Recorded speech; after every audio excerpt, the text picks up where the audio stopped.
You all, ladies and gentlemen, it's indeed a great honor to be here this evening to share with you a practitioner's point of view of leadership. All of you are going to graduate from this most prestigious institution of our country, which is amongst the first 20 in the world. But I'd like you to remember one thing, wherever you are, that there is a common denominator in all professions today. Whether you're heading GE, whether you're heading the state of Andhra Pradesh, whether you're heading India, or whether you are leading a happy family with your wife and kids. And that common denominator is leadership. If you reduce everything down to its very fundamental premise, if you deconstruct whatever we are doing today, you will come to one conclusion, and that is leadership.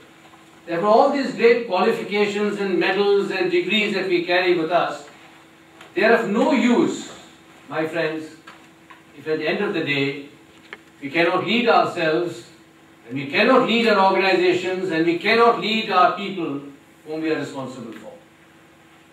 And therefore, the subject of leadership cuts across all disciplines. It is common to all disciplines. Today, leadership continues to be the study of the rise and fall of great heroes. The Pattons and the MacArthurs and the Buddhas and the Gandhis and the Mandelas, the Roosevelts, the Trumans, the Nehrus. My friends, this is all changing. And regrettably, most of us are unable to see this change. And the change is that as we shift gears into the knowledge age, we are shifting into the age of the anti-hero. And the age of the anti-hero is the age of the common man. You and me, the common man, this is the age of anti-hero.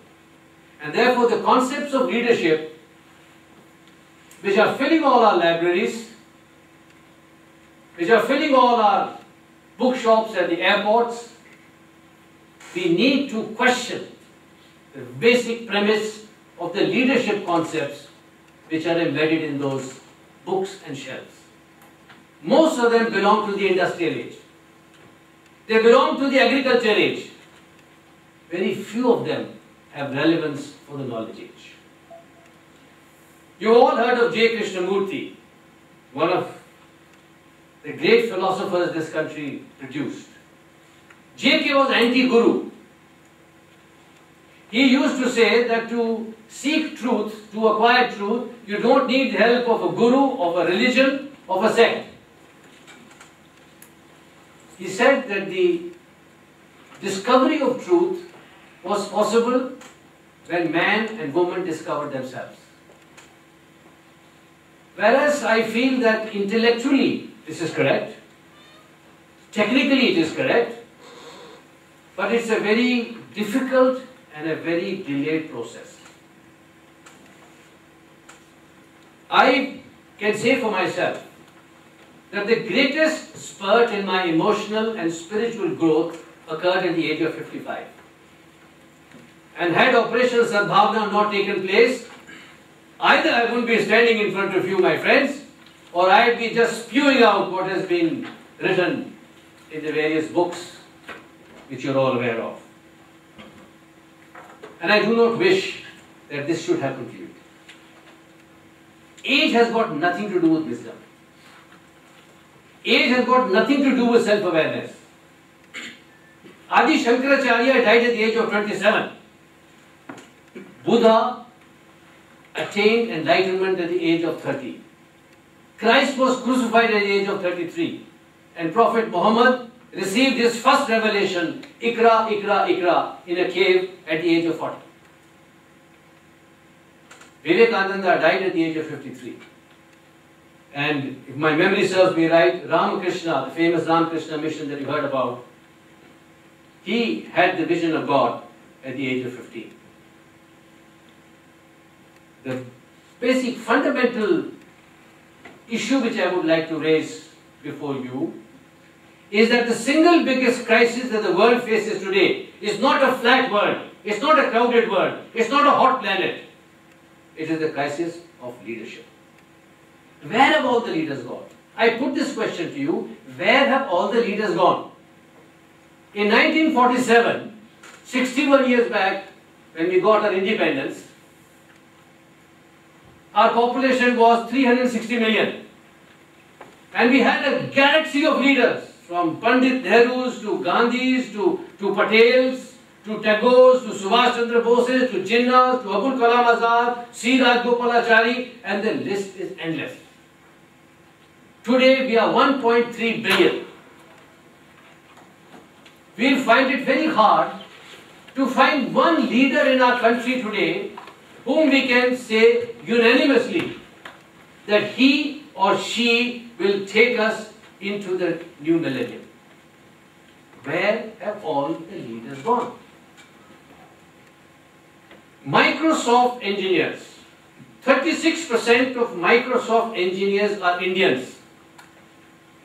28% of software engineers in IBM are Indians. But India has got no Google. India has got no Windows. India has got no search engine, Amazon.com, YouTube.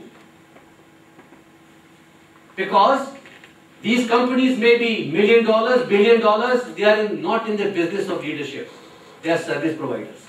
Leadership is there.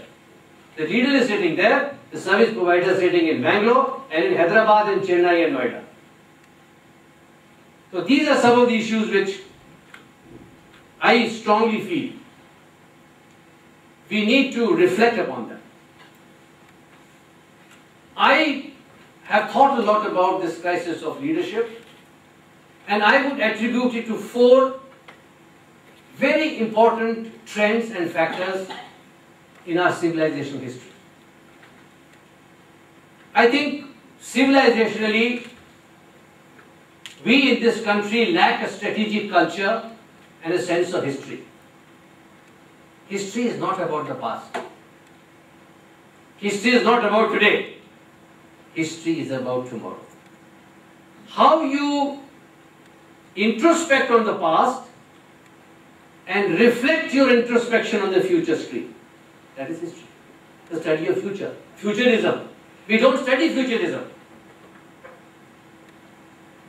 The second important factor is the hierarchical structure of our families. Daddy decides whom you're going to get married, man. Daddy and friends decide that you will come and do so and so job.